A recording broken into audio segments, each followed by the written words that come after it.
Amigos televidentes, oyentes, hermanos migrantes, ¿cómo están todos ustedes? Esto es Un Café con JJ en Ecuador TV. Muy buenas noches. Vamos a seguir analizando, como lo hemos venido haciendo desde el día lunes, el resultado de la consulta popular y, por supuesto, qué puede pasar o qué debe pasar de hoy en más. El invitado es el abogado Carlos de Tomaso Rosero. Él es constitucionalista, catedrático de Derecho Constitucional, magíster en Derecho Administrativo, especialista en argumentación jurídica y columnista de opinión de Diario El Universo. Carlos, gracias por venir. Gracias por la invitación. Ya me están hartos de los constitucionalistas. Ya ahorita ya prefiero ponerme ahí en melexista nomás. Bueno, eso es menos. Sí. Bueno, Carlos, qué buen punto. En este programa hicimos lo posible para que los ciudadanos voten informados y hemos invitado y analizamos mucho tiempo antes los pros y los contras de una nueva constituyente, etcétera. Ahora ya tenemos un resultado. ¿Cuál es el primer análisis de Carlos de Tomaso de lo que pasó? Yo considero inesperado, porque muchos, los más optimistas, pensaban en el 4 sí, 0 no, otros 2 sí, 2 no, pero nadie que pierda en las 4 preguntas. Yo lo primero que quiero resaltar, porque quiero ser justo, es resaltar algo. El presidente Noboa, toda consulta es un riesgo, ¿no es cierto? Y es un riesgo porque las consultas pueden desviarse a cualquier punto, en cualquier momento, y se sabe que es un riesgo. Yo creo que el presidente Noboa es un presidente que toma riesgos. Yo prefiero un presidente que tome riesgos a esos presidentes inertes que no arriesgan nada. Y toman riesgos sabiendo que hay costos políticos. El primer riesgo que tomó el presidente fue sacar el subsidio del diésel. Y paralelamente convocar una consulta popular, eso es desafiar la gravedad política. Y en medio enfrentar el paro. Por eso es como desafiar la gravedad. Pero ¿qué analista económico no te decía que hay que hacer eso? ¿Y qué analista constitucional te decía hay que hacer lo de la Constitución? Él toma la decisión arriesgando su patrimonio político, vamos a decirlo así. Y eso creo que hay que destacar hoy, que todo el mundo está haciendo leña del árbol caído. Yo destaco que yo prefiero un presidente que tome riesgos en función del país, pese a que pueda tener un costo político. Pero no fue un problema de timing, Carlos. Nunca hay un momento adecuado, tampoco, porque decían, no, ¿por qué no lo hizo al principio? Y fíjate que él optó por la opción democrática. Mira, intentemos no ir hacia ese punto, intentemos hacerlo vía legislativa, con el marco que tenemos, y se dieron todas las fricciones legales, etcétera, que se dieron. Yo creo que leer el periódico de lunes es fácil para todos estos generales que salieron ayer, pero tomar decisiones estando en gobierno, tomar la decisión del diésel, que sabes que tienes que hacerla, pero que tiene un costo político, la consulta y el riesgo. Ahora yo digo, hubo muchos errores, incluso estratégicos. Por ejemplo, el poner la constituyente mezclada con otros temas te desviaba la atención y cualquiera de esos otros temas podía tomar volumen como tomó las bases. Fueron elementos distractores, hubo, ¿no? Sí. Fue como una especie de tormenta perfecta de que hubo muchas razones. No hay una respuesta absoluta por qué pasó esto, porque la encuesta marcaba de arranque una buena posibilidad de ganar las 4 preguntas. Claro que sí. Pero se dio una suma de factores. Diésel, ¿no es cierto?, que iba a tener su costo. El movimiento indígena, creo que yo revisé ayer la votación en todas las provincias y ciudades en bloque por el no. O sea, eso es evidente. Entonces, ese es otro factor. La desconfianza de lo desconocido, porque se toma la decisión de no presentar un proyecto y decir, no, ahorita no es necesario, ahorita vamos a votar si quieres ir o no allá. Y esa decisión creo que fue un error. Generó temor, puede ser, ¿no? Porque malo conocido, la gente optó por el malo conocido, que es la Constitución de Montecristi, por no tener con qué compararlo. Las propias reglas del estatuto te marcaban que la regla electoral, solo 80, la forma de elegir, el método, te decía esto va a estar polarizado, y hubo miedo también de gente que gane el correísmo, la mayoría de esa constituyente, eso también generó miedo. Claro. Fíjate que no estamos hablando nada de fondos, pero cosas que afectaron. Pero claro que sí. Luego, Baltra.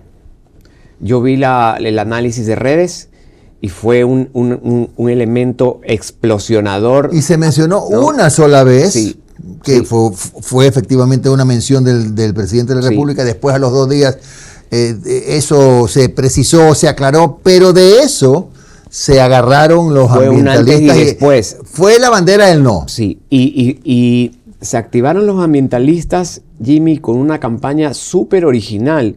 Por primera vez hubo una campaña digital al frente, original, con el cóndor animado, con la tortuga animada, con un nivel con gente famosa de Hollywood. O sea, se armó y fíjate, se desvió la atención hacia allá. Hubo otra declaración, otro tema que fue protagonista. Yo digo, los protagonistas ocultos de esta consulta. La privatización del IES, que nunca hubo la privatización ni comentario, pero se entendió y fue Bloom, privatización. La gratuidad de la educación. El pasar de corte constitucional a sala, eso de sacar la corte en cierto ambiente nostálgico o cierto ambiente de opinólogo, no gustó. Bueno, todo eso fue lo del no y muy poco argumento por parte del sí. Es decir, porque en toda campaña se debate, pero creo que hubo muy flojas vocerías, con excepciones, ¿no? Como José de la Gasca, el propio presidente que hacía vocería, pero el resto eran vocerías que los del no te comían como sándwiches de mediodía. Quizá eran demasiado cargadas a lo político, ¿no? Y faltó un poco más de una explicación, porque, a ver, conversamos contigo y con muchos constitucionalistas, penalistas, y uno va entendiendo, y hay elementos para conversar, para discutir, sí. Pero no solamente el tema político. Pero no es fácil, Jimmy, no es fácil, no era fácil explicar. ¿Cómo tú puedes...? Más fácil es, por ejemplo, es promocionar la sí. famosa pregunta de ¿por qué dices que esta Constitución es prodelincuencia cuando la Constitución tiene del artículo 12 al 82 una carta de derechos gigantesca que no le tiene ninguna Constitución? No es fácil explicar. 99 derechos. Y si tú no sabes, o sea, no tienes el contenido, no lo vas a poder explicar, y por eso vimos esas imágenes de algunos de band. Aquí está la Constitución, dime qué artículo, y no sabían, ¿no es cierto? No tenían cómo responder, porque era un tema de conocimiento profundo de quienes vivimos el constitucionalismo. Perfectamente lo podemos explicar, las deficiencias que tiene y cómo salen los criminales con las deformaciones del habeas corpus correctivo que gracias a una sentencia que hubo de la Corte, porque eso sí es cierto, lo que es difícil explicar, pero eso es cierto. Es que si no estás en ese mundo con contenido, no lo vas a poder explicar y te puedes quedar así como frío. Entonces, lo que digo yo es que hubo mucha discusión desviada, pero que afectó electoralmente, ¿no? Y sumado a un descontento tal vez también, claro que ¿no es sí, cierto? Claro que sí. Que hay que verlo. Y yo creo que acá se jugaba una guerra de miedos, el miedo a no hacer nada y que la criminalidad nos envuelva, pero el miedo a lo desconocido también. Y entonces, también había un elemento, Carlos, que no sé si coincidiremos, pero esta era ya la tercera elección del año. Primera vuelta, segunda vuelta, otra elección, y habrá gente que diga, bueno, y otra vez. Ayer lo decía una compañera en un programa de El Cansancio Electoral, sabiendo que además del próximo año otra vez, y el siguiente año otra vez, y que todo esto igual causa inestabilidad, porque no sabes finalmente, ¿no es cierto?, hacia dónde ir. Creo que hay que hacer un análisis. Ahora, hay una frase de Rafael Nadal, decía... los triunfos dejan huellas y las derrotas dejan marcas. Y si tú no sabes leer esas marcas, pues no habrás aprendido nada. Entonces hay que de estas marcas que te dejan las derrotas o los fracasos, vamos a decirlo así, que no es el fin del mundo tampoco. No. Pero hay que saber leer, saber reaccionar, saber reconducir el carro y decir, ok, vámonos, escuchemos más, tendamos más puentes. Veamos qué más podemos hacer conjuntamente con otros sectores y poder salir y mirar adelante. Yo lamento, Jimmy, no te imaginas la pena que tengo de haber perdido la oportunidad de hacer cambios en la Constitución. Era fundamental. Llevamos 12 años los constitucionalistas diciéndonos en cada reunión, en cada foro, por Dios, ¿cuándo se nos va a abrir la puerta para reorganizar esto? Frenar esto, pensando en que va a tener la Constitución no es lejana. La Constitución puede ser cercana a la gente, como explicarte que Hay fondos al 2% de la Unión Europea con 5 años de gracia para financiar plantas de agua potable y Durán no tiene agua potable y no tiene la plata para hacerlo y la Constitución no te prohíbe. Permite. No, te prohíbe. Prohíbe. No es que te prohíbe, no puede haber inversión privada en agua potable. Entonces, ese tipo de cosas que no son lejanas a la gente. No, es decir, mañana tienes los fondos, ¿no? Y no hay otra vía que no sea en este caso, una enmienda, una reforma ya, ¿no? Una reforma, pero la reforma termina igual en referéndum. Y hoy en día, solamente la enmienda es el único sistema de modificación constitucional que no termina en una votación popular. Pero justamente por eso, en la enmienda puedes hacer cambios muy menores. Entonces, claro. Y la Corte es la que determina qué cosas enmienda, qué cosas. Entonces, casi todo va a ser reforma o constituyente. Y vía reforma terminas en un proceso electoral que yo creo que hoy está muy a la deriva, la herida. Así es. Creo que hay que dejarla sanar, claro. Buscar otro momento. Entonces, por ahora nos vamos a quedar con el marco que tenemos. Carlos, y un asunto antes, tenemos 2 minutos antes de este corte. Yo creo que muchos vimos, déjame incluirme, muy superficialmente lo que pasó en las redes. Muy por encima de lo que pasó en las redes. Pero hubo algo de fondo que definitivamente marcó también, o tuvo un peso en la decisión del no, ¿verdad?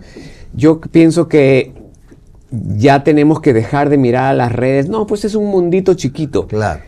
Una persona que analiza redes, a mí me dijo hace 3 semanas que iban a perder 2 preguntas y hace 1 semana que las 4 iban a perder y me hizo el análisis de cómo era la conversación en redes, el número de gente interactuando, los comentarios negativos y positivos pro no, pro sí, y eran contundentes, pero yo decía, bueno, esas son las redes. Claro, no, claro. Yo diciendo no, y ayer la llamé y le dije, tuviste toda la razón. Es que a veces pensamos, Carlos, que las redes son solo X.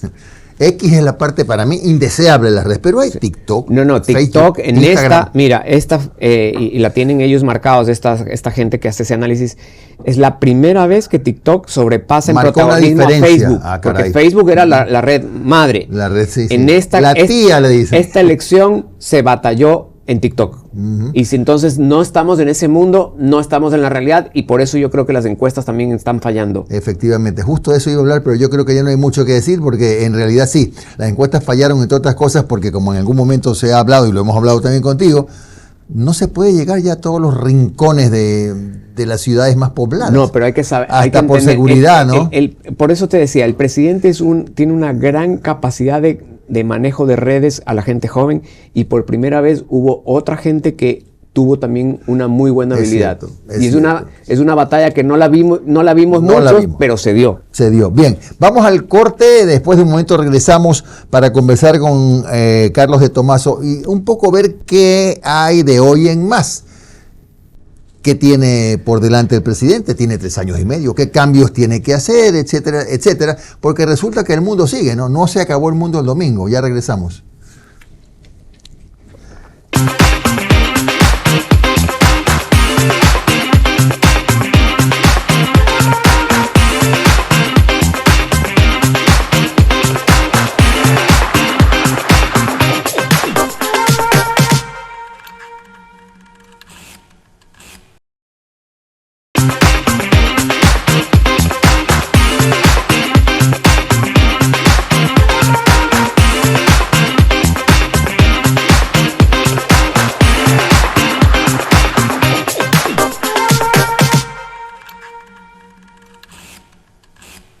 Seguimos en un café con JJ en Ecuador TV con el abogado Carlos de Tomaso. Antes de entrar de lleno a la postconsulta, una observación, algo que he venido viendo una vez que revisamos con otros colegas periodistas, el comportamiento de el sí y el no en la consulta.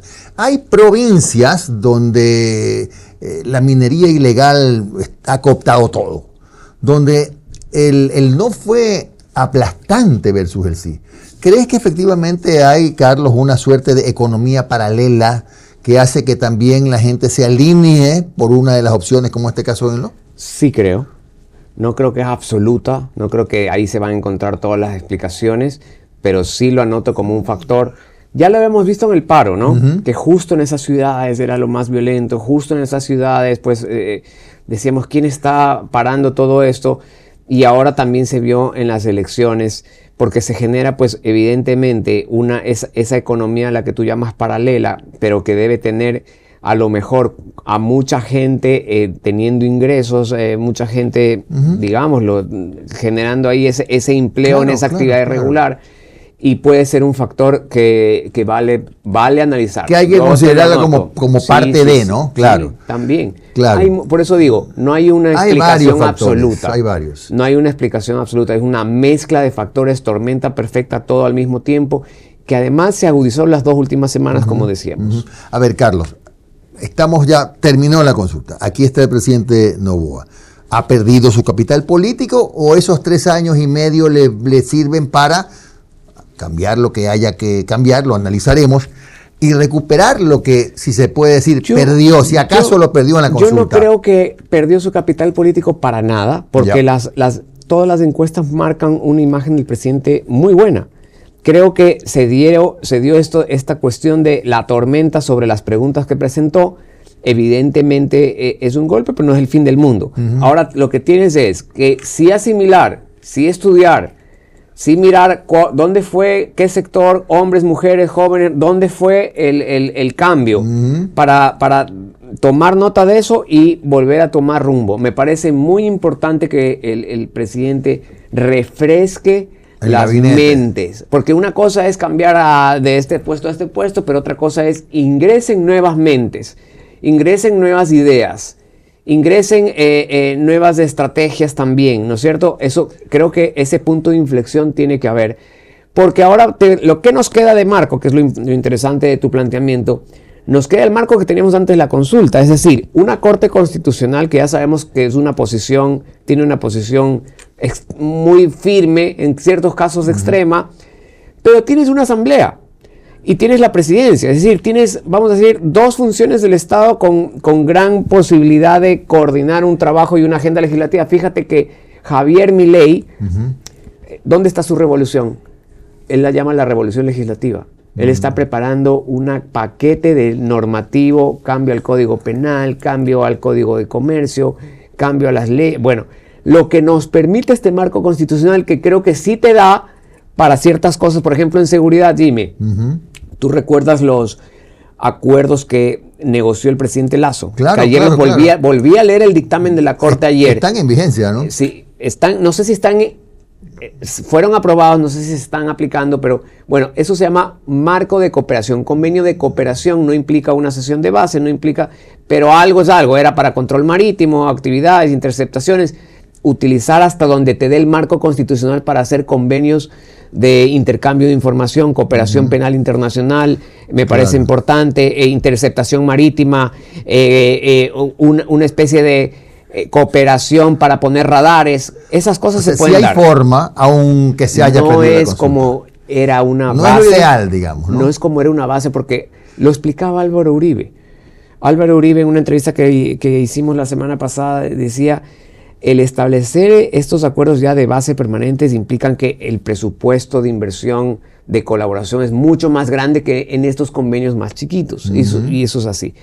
Tienes en la ley, la posibilidad en la ley también de modificar la ley de garantías jurisdiccionales para tratar de enmendar, arreglar un poco la desnaturalización del habeas corpus, habeas data, acción de protección. Se puede.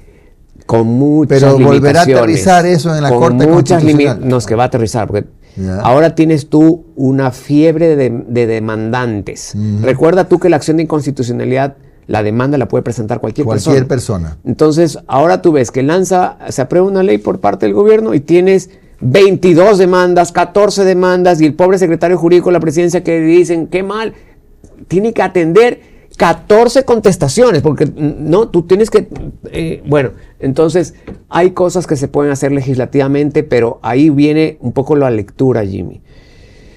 Hazlas en consenso, hazlas conversando.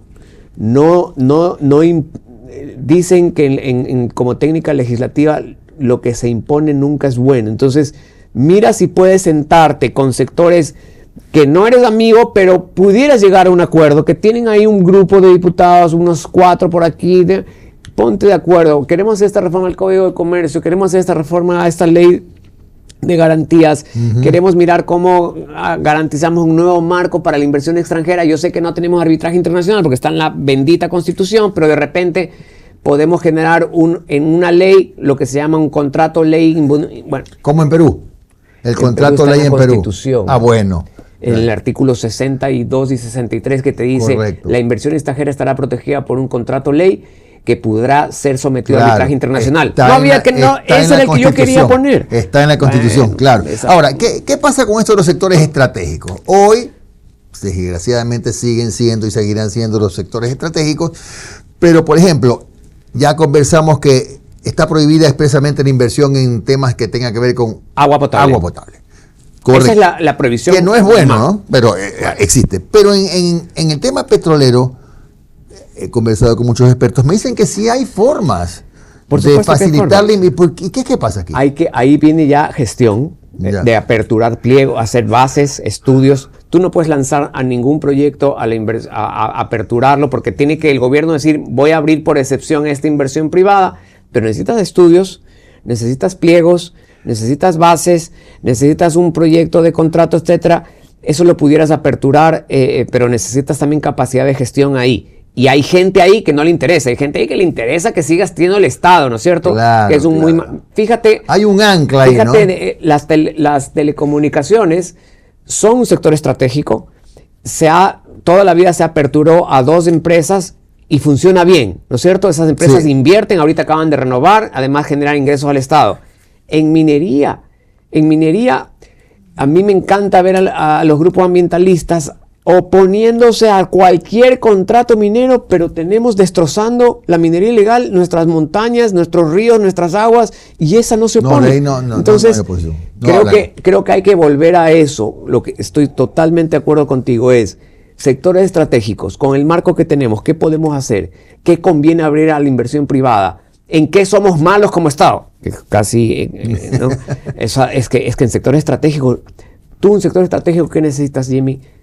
Plata, conocimiento, know-how. Déjaloselo al sector privado. Nunca el Estado pierde el control. Nunca el Estado pierde la fiscalización. El Estado es el que pone las reglas. El Estado es el que pone el control. El Estado es el que pone las sanciones. Entonces, ¿cuál es el problema? Por ejemplo, imaginémonos una inversión que se necesita para una nueva hidroeléctrica. Por la vía de la concesión de los contratos BOT no se puede. Por supuesto se puede, pero necesitas marcar un procedimiento por excepción. Claro, el Estado tiene que autorizarte, ¿no? Pero vía concesión se puede. Y la inversión eso eléctrica, construye, opera y devuelve. Lo que te digo es, el sector eléctrico, hay muchos inversionistas que están invirtiendo en Perú y en Colombia, entonces ya tienen sus bases aquí cerquita, quieren invertir en el sector eléctrico. Abre la inversión privada. Intentemos mirar hasta dónde podemos cambiar el mercado eléctrico sin constitución con lo que tenemos ahorita e intentémoslo. Yo digo, hagamos algo, ¿no? Ahora, Carlos, para tratar de traer la inversión y el recambio. Entonces no solo es un tema legal, es un tema también de voluntad política y de poner a gestores. Hoy tienes que dedicarte a esto.